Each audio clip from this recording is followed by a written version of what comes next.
We're set now. I tested the audio. We're all good. You can hear us? Yes. Hello, everyone. My name is AC, and I am Jonathan's friend. This is going to be a demonstration of how to play Risk of Rain 2. All And right, bro. Perfect. we, as human beings, and not robots at all, we're playing this We game. are not computers. We're playing this game, providing accurate gameplay as to what the game is. And yes, Perfect, impeccable gameplay from a couple of seasoned veterans, masters, if I do say so myself, and I we, do. we will be Also, establishing. We will be you playing will on know. the most difficult thing difficulty in the game, and you'll see probably me. You hear me, AC, screaming at the top of his lungs. All right, AC. We're gonna. Risk of Rain 2 is a 3D third-person roguelite shooter, wherein you and up to three others fight endlessly spawning monsters on a handful of different planets, all the while collecting money on kill and using it to obtain items or familiars. The appeal of roguelite games is that, unlike true roguelikes, where all progress is reset between runs, roguelites preserve some kinds of progress, which provides for greater replayability. In Risk of Rain 2, this occurs in a couple of ways. Firstly, enemies will rarely drop a persistent currency called lunar coins, which are used to buy a special class of item. Uh, Also, performing certain tasks will unlock new characters, new item pickups, and alternative character abilities. Occasionally, you will collect environment and monster logs, which give you a deeper understanding of the game and its many parts. Yeah, that's Um, that's the typically the way of roguelites. It's you hop in and everything is random, save for like minor progression things. Um, and you can just play until you die, or there's objectives typically that you can complete. and they're kind of like in the beginning, during the game's development, they were almost like secret objectives because you don't really know about them unless you search it up or happen to just have an item that allows you to access a new area that you didn't even know existed. It's stuff like that. It's really cool. Yes. As a testament to the amount of content and the capacity for replayability, I currently have 170 hours invested into Risk of Rain 2 at the time of writing this, and I have yet to unlock everything. This game is a bunch of characters. It has, how many is that? 11 characters so far, with, I'm pretty sure, at least one new one coming in this quarter 4 update. Whenever that, I'll read their blog and check that out after the fact. Commando is the starter character. He's the most basic, and his loadout is fairly simple. I have like his alternate everything, but he has twin pistols and he shoots them. Hundreds of bow, she shoots it. A lot of different engaging characters to play. Though my favorite is this dinosaur because I think he's really funny looking.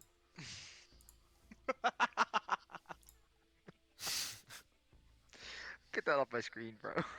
No, I'm gonna play. I'm gonna. Okay. Okay. No, no, he's got to be white. He's got to be the the Boston cream variant. Okay. I hate you so much.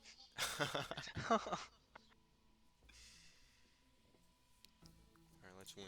We're playing on the hardest difficulty. It gives us lesser. When it comes to narrative, the story can be easily explained on a surface level. The player crash lands or otherwise awakens on a savage planet, littered with old defunct robots and supplies, and overrun with creatures that don't take kindly to visitors. The player seeks out teleporters on each new environment, hoping that the next one will take them somewhere hospitable, or at the very least with a proper spacecraft. There is more detailed, interesting lore to be uncovered through playing the game and reading the logs, but in the interest of time, I'll just leave it at that and recommend you pick up a copy and dive into things on your own.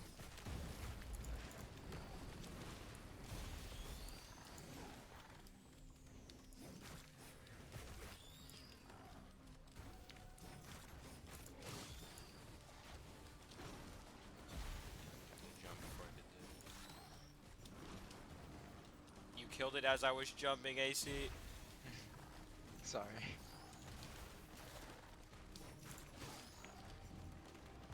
Yeah, the characters each get their own little pool of abilities that they just spawn with. They have like a basic attack, an alt fire, and a utility move, and their kind of like ultimate, I guess you could call it. There's a health bar and experience. You know, we take damage, we deal damage. Real game loop stuff. Up in the top right, you'll see the indicator for our difficulty, the time the run has gone on, and the current difficulty scale. So right now we're not getting a lot of things spawning on us. We're not going to be hurting too badly. And this guy is elite. We won't see many of him early on in the run, just so that we can kill things and not, get bodied instantly. Have to make it a bit fair for us.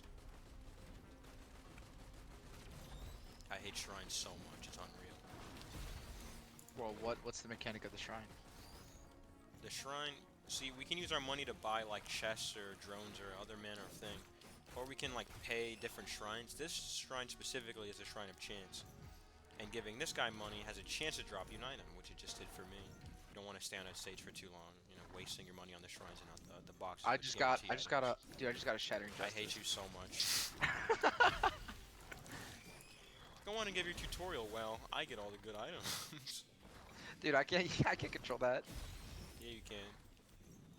Why are you lying? I literally can't. Why are you Literally lying can't. to your viewers? I saw the switch under your desk, cheater man. The switch, Yeah, bro. the Peter The button. lag switch, bro. The Peter button. Oh. Peter be like, I love being backbanned. Aesthetically, the game appears to be a sci-fi action romp on a series of hostile worlds. The only beings not out to get you are automatons you fix and a salamander that only exists in a space outside of time. Near every creature is a technological marvel or an extraterrestrial oddity, and neither feels any compunctions with laying waste to a maroon traveler. The worlds are smooth in shape and saturated in hue, with plenty of abyssal purples, electric blues, and viridescent greens. Each environment is thematic in its name, native enemies and bosses, and palette used. They all feel competently created.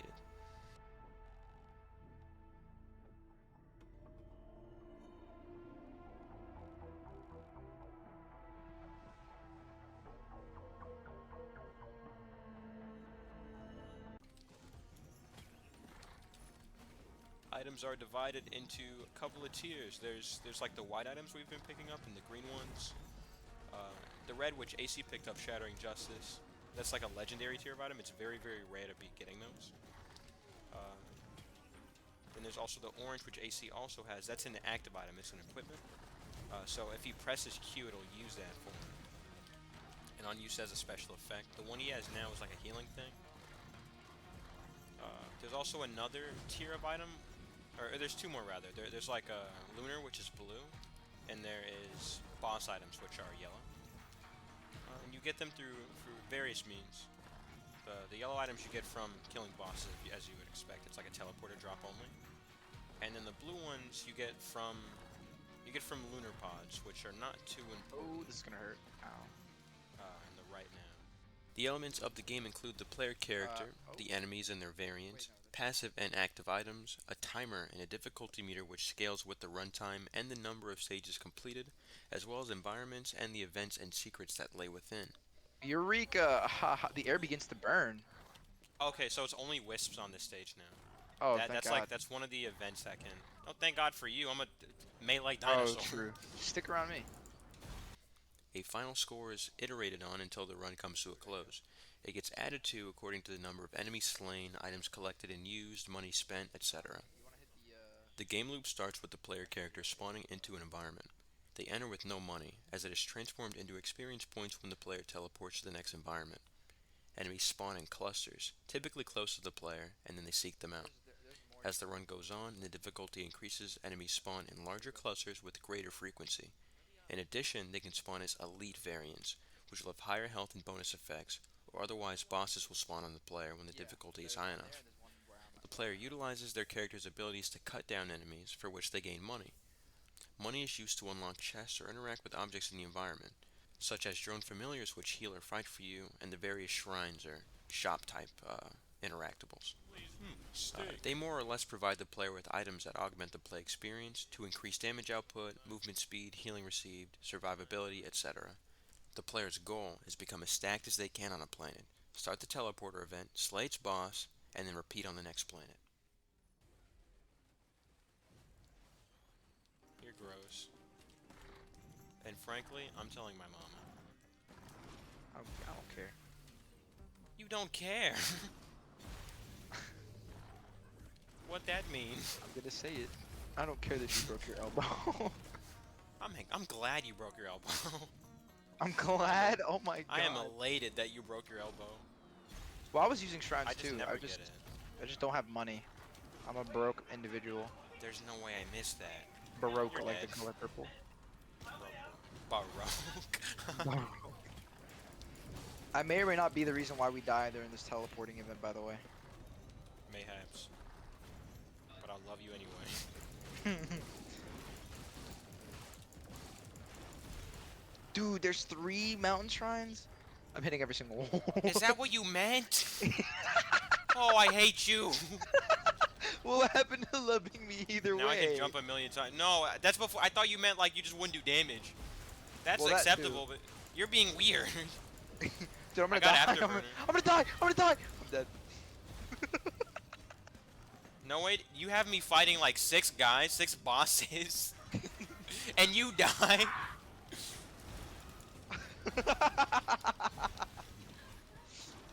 Oh, Bro, British people really will take an L and go balderdash. include that. Include that. Include that.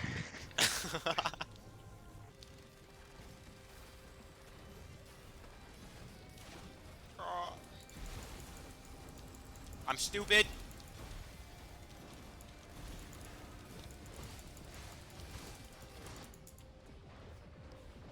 We've been obliterated. How is that fair? Choose a new character. AC, watch out. Be gone. Oh my god! Keep that in. Keep that in.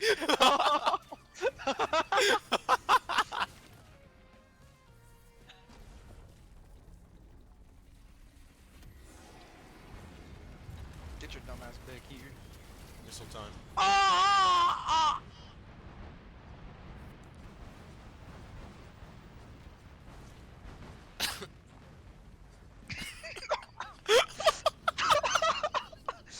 Missile time. I became the missile time. That stays. That stays. That stays. The fucking the scream and the silence.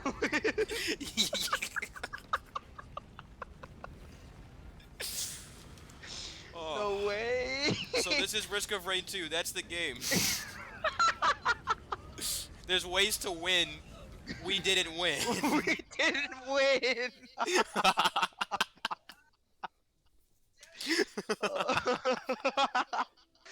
You really said missile time, and then I became the missile. bro. No way. How did that happen? I think both worms jumped out at the same point at the same time. I believe that Risk of Rain 2 hits all the notes a good roguelite should, and that it succeeds in creating compelling gameplay while offering the player narrative fulfillment if they care to seek it out. The game is well balanced and has plenty of fun ability and item synergies, and enough content to keep the player engaged and discovering new things constantly, much like the genre's most prominent title, The Binding of Isaac. That was so Holy funny. heck. This Yeah. game is awesome. I love this game so much. Yeah, it's a great game.